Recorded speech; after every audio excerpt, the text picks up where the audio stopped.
Hello and welcome to the show. Today I am going to be building an autocross car out of the Ford Escort Rs1600. Now this is one of the unicorn cars that can be obtained in the coming weeks. I'll briefly explain to you how you can get these in case you do not already know. There is currently the big Forza Racing Championship going on, and if you take part in a couple of events, you can be given these cars. It's going on for, I think, 4 weeks. Each week you can win a car. It's got different liveries on it. It will be the same vehicle throughout the 4 weeks. There are just different liveries. I can't remember quite which way round it is, but to win them, to be given them, you have to set a time in this particular Rivals event, the sort of official one. You can see it says S1, I'm assuming Season 1, Week 2 on this one. The rest of these ones here are just for fun. You have to just set a time. It can be one lap, just set a time on the leaderboard, and you will be given one of the unicorn cars. And likewise for the other one, if we go into leagues, again, you only have to do one racing. This doesn't matter where you come in the table. There are various prizes if you register for the event properly. There are various prizes going on, but to get the unicorn cars, you just have to do one race. Just get on the leaderboard. This is the league that you want to go to, the Forza RC one. Just one race, and then you will be gifted the vehicle. So that is how you get these unicorn cars. Now, the Escort itself makes for a pretty tantalizing prospect, actually, for an autocross build. You see, classic 60s and 70s cars have dominated the autocross times, and the only car that really wasn't was the Focus RS. So, yeah, this is a classic Ford, and I think this could go really quite quickly. I think this could be a mighty, mighty fast car. It is incredibly light. Under £2,000 from standard. Now, yes, we are probably going to end up increasing that weight a little bit with things like a roll cage and so on, but this is a very, very light vehicle that I'm hoping is going to handle impeccably, and we might get some half-decent power in it. 235 front tyres are not quite as large as I would like to, 235s all around. We may be a little bit down on grip. Compared certainly to the Miura, we may be a little bit down on grip, although I have thought that about vehicles before. Some have surprised me. If this is good enough handling, we might be able to get away with it. I don't know how much power we're going to have. I mean, if this is only sort of putting out 300 horsepower when it gets to the top of A-Class, it might not be too bad. But if we've got sort of 400 plus, we could be having some oversteer issues. Yeah, that could be quite interesting. I don't know how much we're going to put the roll bars on. I don't know how much weight reduction can do here. Okay, fair bit. Now, 1,006, that's almost as light as the Porsche 718. That's incredibly light. Now, it is, of course, going to go up a bit with this roll cage. Only adds £85 onto the car. £1,740 is very, very good going. Now, I'm not sure about the engine. I kind of want to keep the standard engine. I don't know if the standard engine is going to get me enough power, though. The standard engine is lighter by a long way than all the alternatives. Turbo Rally would be... Turbo Rally might work in this car. Might be one of the few cars where it would. It would, with these rear tyre widths, I'd be concerned about the Turbo Rally not quite being controllable enough. What we're going to do is see what I can get out of this engine. Now, if we can get enough power, it's not going to need the crazy levels of horsepower. It's simply not going to get the PI. I think we might be all right. It isn't going to be tremendously powerful, but it is going to be tremendously light, £1,725. Now, I have gone and stuck on the big power upgrades first, because I was just making sure that I could get the PI up high enough, and it does indeed look like we shall be able to. Now, I may... what am I going to want to do with a gearbox? That is a good question. We're going to have to come back to the engine bits, because I want to figure out what we're doing here. Okay, diff, we're going to need this. We're going to have a lot more power going through this car than it was originally. So we're going to want the differential. Now, gearbox. These often hike the PI up massively with very little in the way of performance gain. So let's have a look. 3.9, 153 miles an hour. This reckons 3.8, 154. So yeah, these are not really going to do too much. Perhaps, that might be a good idea. No PI gain whatsoever, but it does perhaps give us slightly better ratios. That's what I'm going for. in this car. Again, clutch, not going to make a huge amount of difference. The PI increase, where it says shift time increase, is assuming you're driving with automatic, I believe. Seeing as I drive a manual and clutch, it makes no difference to my car. So I'd rather gain my PI elsewhere. I might as well. And I guess there is a little bit gained, perhaps, from lightness of some of those parts as well. But considering we're getting some lightness from these as well, it's, you know, a no-brainer really to go for this in here. We have already done that. I think I've done all of these now, haven't we? I didn't do this one here. It does up the weight, but it's only by 4 pounds, and we've lost that weight elsewhere. Don't really want to do intercooler or oil and cooling. They add sizable amounts of weight. Bugger. It's always the way.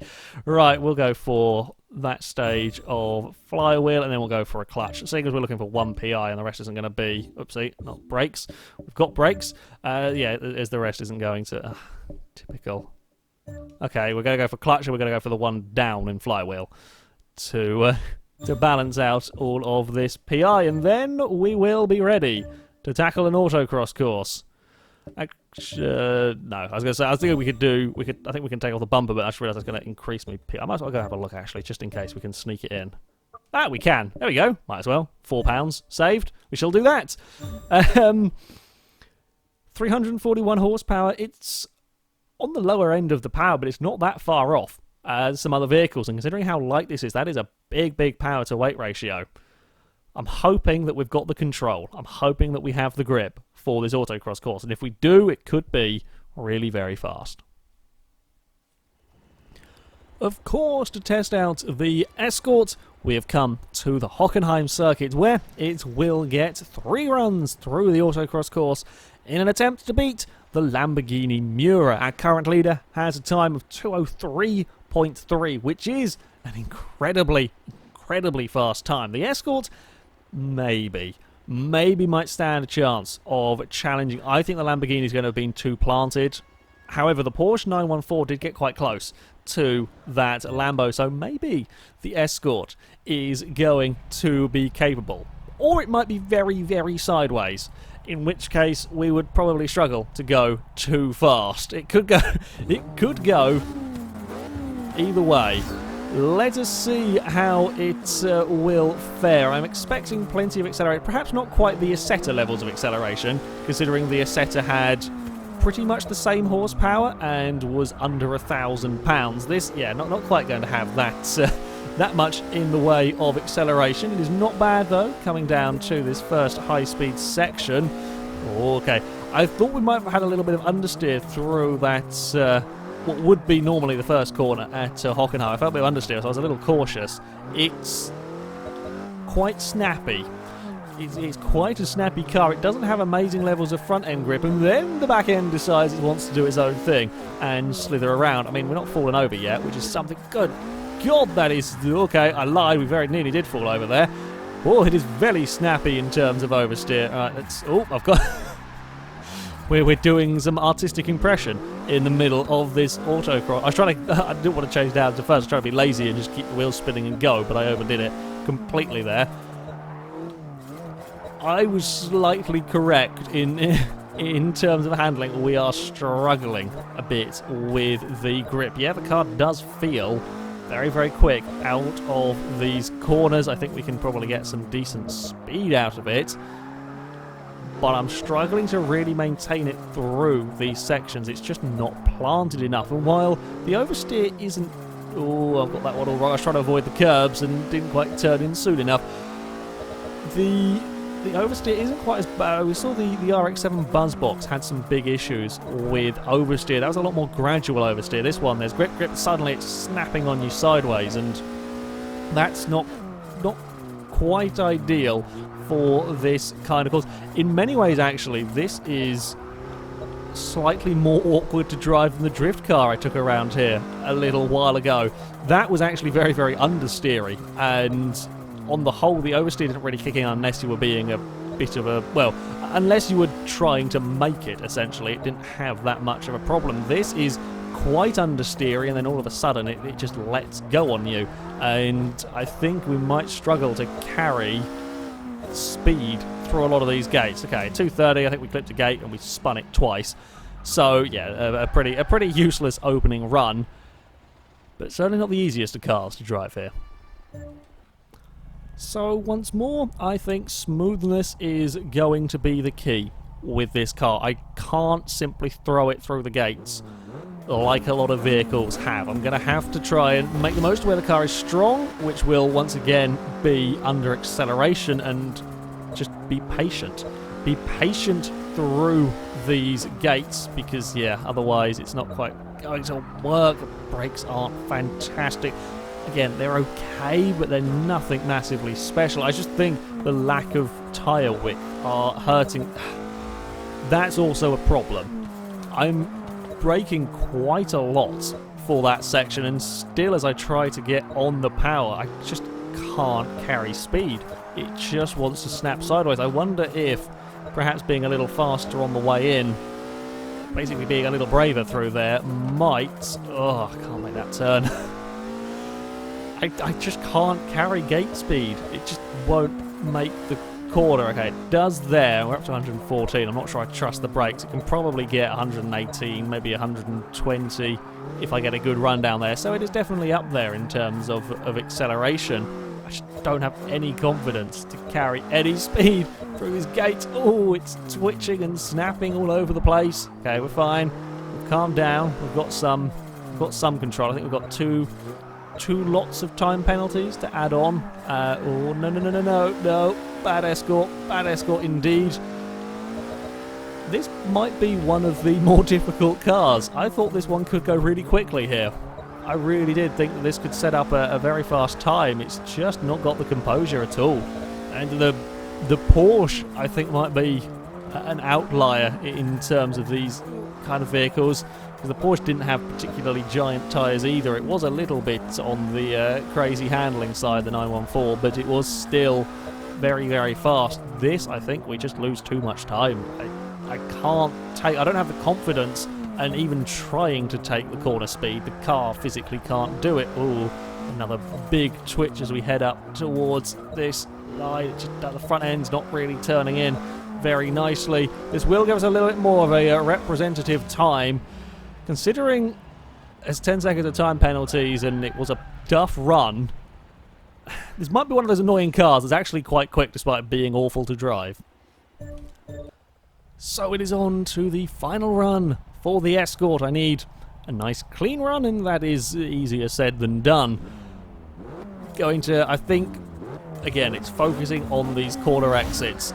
I've tried, but actually maintaining quarter speed with this car, it just doesn't work. It's not got the front end grip to get turned in, or the rear end grip to put the power down. So if we can get the car slowed and turned, then we can worry about trying to make up the most in the strong area of the car, which is the acceleration. That's 103 miles an hour, and that was quite scary. 103 miles an hour through there, and this is quite bloody terrifying, quite frankly. At least the gear ratios are quite long, which is really helping me get out of these corners. Because they are just that little bit, perhaps longer than ideal, it does mean that I can just boot it in second and we go. There is just about traction. Normally, there's a little bit of an oversteer moment there, but we are good. As a bigger oversteer moment there, up to 118 miles an hour. Yeah, 120 could probably be doable if we hadn't been sliding the damn thing around. There is certainly a lot of acceleration available in this car when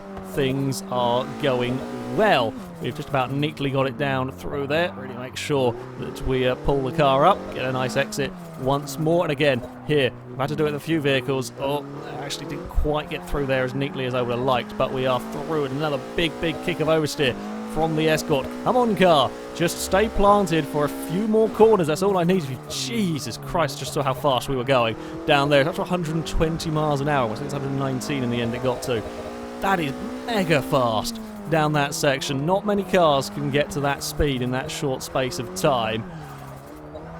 But we then lose all of it through the next corner because it's just fighting, it's wiggling, it's moving about across the road, or the front end's not getting turned in. It's basically doing something that you don't want it to at all moments in the run. Understeer is just chronic through really. Come on, Escort, please get the front end turned in, and then if you try and solve it with a little bit of power, then it all gets unhappy, and then that's 10 times worse. We're going to start oversteering our way towards the line. Put that power down, though, as we head to the finish. I don't know how I got that time. 2:07.8 from the Escort is... yeah. That's quite a respectable time from a really very tricky car to drive. That is putting it politely, to be honest. With this, as I said, it is understeering and then oversteering. There's no real nice, happy middle point with this vehicle. It is an absolute handful. However, it is so blisteringly quick out of the corners and accelerating whenever it can put its power down, whenever I can get a good exit out of a corner somewhere. It's making up that time, making up that lost time with the acceleration, and that's making up quite a lot of lost time, in all honesty. I'm impressed with the overall time, even if the car is quite uncooperative with this sort of a challenge. The time itself will put the vehicle into 40th place. It will beat the Mitsubishi GTO, beat the Opel GT, the 65 Mustang GT, Aston Martin V8 Vantage. So there are some big cars that has gone faster than. It does lose out fractionally to the MX-5, the BAC Mono, the Oldsmobile, the Datsun 510 and so on. Actually, it's not that far off. We're only talking about 0.2 of a second. This is a hugely crowded area of the table, the 207s. So, yeah, get a 207 out of this, I think, is pretty good. That is a respectable time from the Escort, but not an easy one. Not easily accessible performance in this one. I think it's probably one of the slower classic cars that we've had go around here. The acceleration is there, the handling simply isn't. However, that is going to be it for this video, guys. Thank you very much for watching, and until next time, goodbye.